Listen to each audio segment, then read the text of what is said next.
All the way back in 2016, there was a real-life FNAF attraction called the Five Nights at Freddy's Fright Dome. This attraction featured mascot suits of the FNAF characters, a real-life pizzeria set that you could walk through, various props and references to the game, and that made it probably one of the best official FNAF events ever. Not that it has much competition, but still. We also got the Five Nights at Freddy's PAX West booth, which was also pretty cool. That had tons of replicas of characters and props from the games, including a fully functional Eclipse animatronic. And that PAX West booth was made to promote the movie and Five Nights at Freddy's Help Wanted 2. But with the movie being literally the biggest release this franchise has ever had, it's no wonder that the movie would get 2 separate IRL attractions that you could go to. And while one of them was literally made by the developers of the games, there's not really anything denying that that would be official.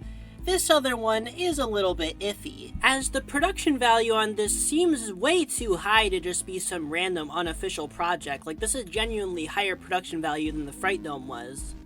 And the owners of the event did make some claims that would make it seem like it's official, but it also hasn't been promoted whatsoever by anybody officially, so I don't really know. So without further ado, let's get into it.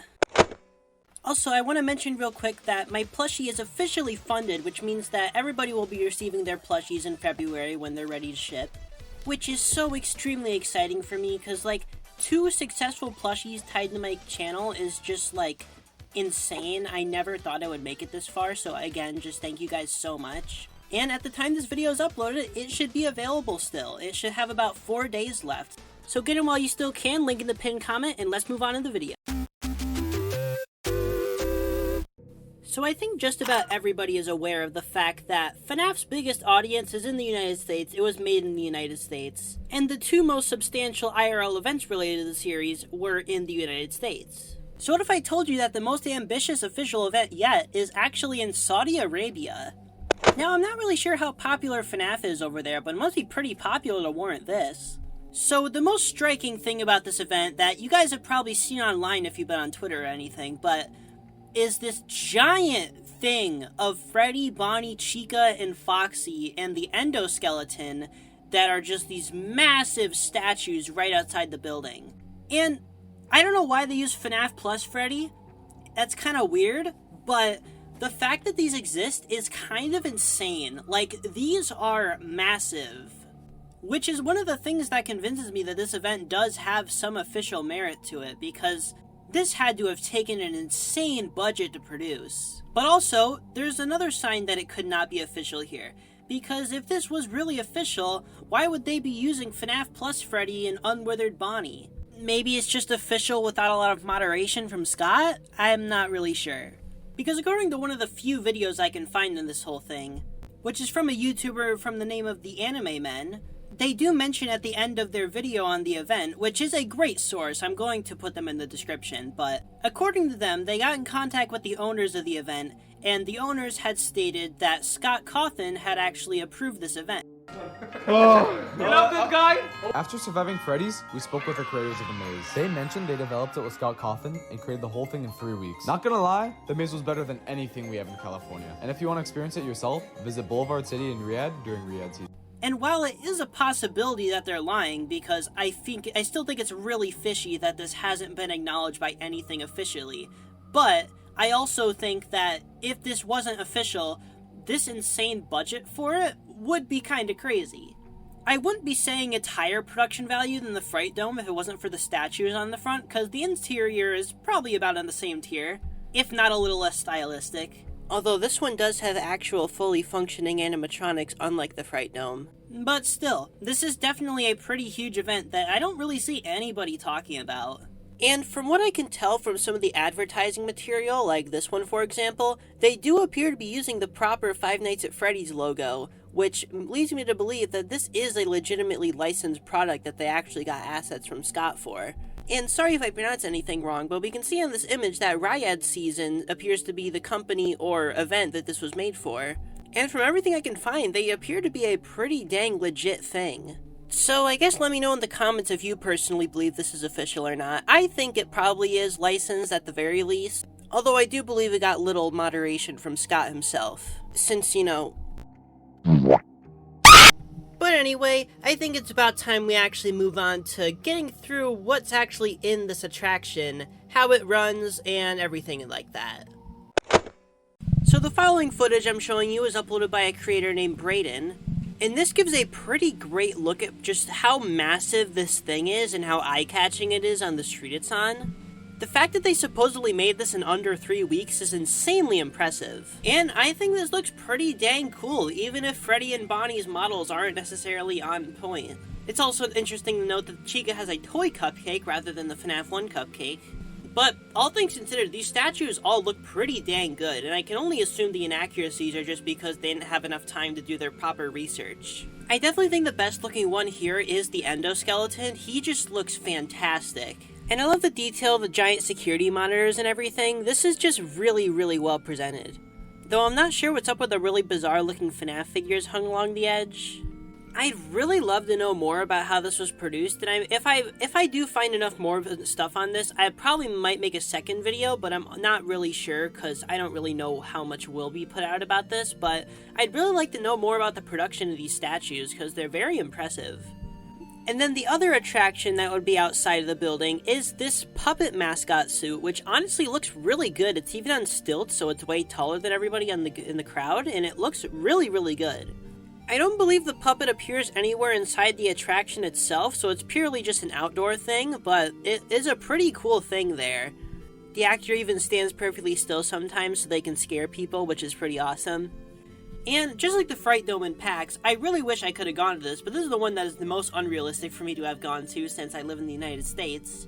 But I really hope I do get to go to one of these IRL FNAF attractions someday. This one definitely is very, very cool looking. I still can't get over how dang massive the statues outside are. But I guess without much else to say about the outside, we should take a look at the inside. And again, thank you so much to the Anime Men for actually posting a video of this event, because literally the only one on the internet right now, so it was extremely helpful for this video. This video wouldn't even exist without it. So I'm going to be splitting up this category between the different animatronics. That's the main focus I want to look at, because the animatronics are easily the most interesting part of this. And there's suit versions and there's animatronic versions, similarly to how they handled it in the movie. Although these ones are obviously much more low budget looking because, you know, they're not made by frickin' Jim Henson's Creature Shop. Alright, so let's start off with the main guy, Freddy Fazbear. So Freddy's first appearance on the attraction is actually right at the beginning, where the costume version of Freddy will appear near this doorway. And this honestly isn't really that bad of an attempt at a Freddy costume. I think he looks pretty decent. He's obviously a bit cheap looking and the head is severely oversized, but this is a pretty good attempt at Freddy. And he definitely gets the job done pretty well. I think it's pretty obvious that he's based specifically off of movie Freddy just because of the whole head shape and everything. That and the way the jaw is positioned. And then in the next room you run into the animatronic version of Freddy, well, the first animatronic version of Freddy, which I don't think moves at all.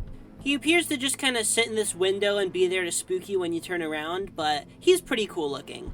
Basically the same suit as the other Freddy, just on a mannequin. Then this next area has the other animatronic Freddy, and this one actually has a pretty decent range of motion. You can also see Bonnie and Chica. Bonnie here is actually the costume version, but you can see him blinking, the arms are moving, he's looking left and right, his eyes are turning red. It's really, really cool looking. I think it's pretty great that they actually got fully functional animatronics for this event, because that wasn't something that the Fright Dome was able to do. But back on the focus of this area, Bonnie, he does look a little off. He's got the upper teeth, his ears are kind of going all over the place. But he's got the spirit. I think he looks alright. And then we got Chica in this shot, and I don't know what's wrong with her. She looks a little concerned. She's fine. She just kind of looks worried, and I'm kind of worried for her. And then there's another Bonnie that appears, and he looks significantly better. I'm pretty sure he's also a costume, but it's kind of hard to tell in the video. But this one looks a lot better than the other one. I don't know why the other one didn't also look like this. Also, rewatching the video, I missed this the first time. There's another Freddy suit, but he looks completely different from the other ones, and I'm not really sure why they're so, inconsistent looking. I guess they just didn't have, a set pattern for how they wanted the animatronics to look, but this Freddy does look pretty dang good. It does appear to be a costume. He looks significantly higher quality than the other Freddy, which is interesting. There's also another Chica prop, which doesn't appear to be a costume at all, but this Chica does honestly look the worst out of the three Chicas. There's another one that's also a costume, which we're going to look at next. There's like this haunted mansion looking ball pit room, which I think is really interesting, and it's got Chica in the ball pit, and this Chica costume honestly looks the best out of the three, and they used her in the promotional thing, so I assume they thought she looked the best too. I think one of the coolest parts about these animatronics is how their eyes can change between the red eyes and the glowing white eyes, and this shot shows it really well with this Bonnie animatronic that's in a different room. There's also another Chica in here who doesn't get very much focus on camera, so I couldn't really get a good shot of her, so I don't really know what she looks like, but she does appear to be a different Chica from all the other ones, so made a lot of different Chicas for this event.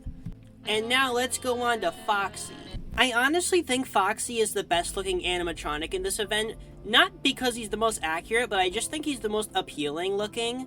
He really gives off the perfect vibes of like an old Chuck E. Cheese animatronic, and I really like how he looks. And this costume of Foxy looks equally as good. He looks really good, even better than Freddy. And I honestly think this Foxy suit is the best one that they had at the event. He just has a lot more personality than the others, it seems. Then there's this other Foxy at the event, and the body on this costume looks so insanely cheap. It literally looks just like one of the ones you'd buy at friggin' Spirit Halloween. But the mask does still look pretty good, so that's good. There's also a parts and service room with a bunch of hanging animatronic limbs, and all the ones in here appear to be made of plastic rather than the material all the costumes and animatronics are made out of, which is really interesting. This event seems to have had a lot of mixed and conflicting creative directions going on with it. Although I can't really blame them, because they didn't seem to have very much time to put this together, and for the time they had, they did a pretty dang fantastic job. It does seem that all the budget went into the props and such, because the whole set design of the thing does clearly just look like a repurposed Haunted Mansion set. I think it's pretty obvious that this used to be a different horror attraction entirely. Behind this guy right here at the event, you can see a Freddy statue, which is never given a clear look at, but this is a pretty cool looking statue. I feel like it's worth mentioning. I'd really like to see what it looks like, but sadly it's never in frame fully. And another thing that leads me to believe this event is official is because all the merchandise that they're selling at the end is official, which I think is really, really cool. I think the appearance of the Fanverse Blake the Badger plushies in this gift shop is really funny for some reason. But yeah, that's basically all the interesting stuff I have to go over about this event. I really enjoyed talking about this, and I honestly really hope we get more events like this in the future for FNAF, just in general, all around the world, because I think stuff like this is really awesome for any franchise. But yeah, I'm honestly not sure if this is still open at this point. It will probably be taken down soon if it is still open, but yeah, little interesting piece of FNAF history that not a lot of people are talking about, so I felt like making a video on it because I don't really see anybody else doing it. So yeah, hope you guys enjoyed. Plushie is out for a few more days if you still want to get one, and I'll see you in the next video.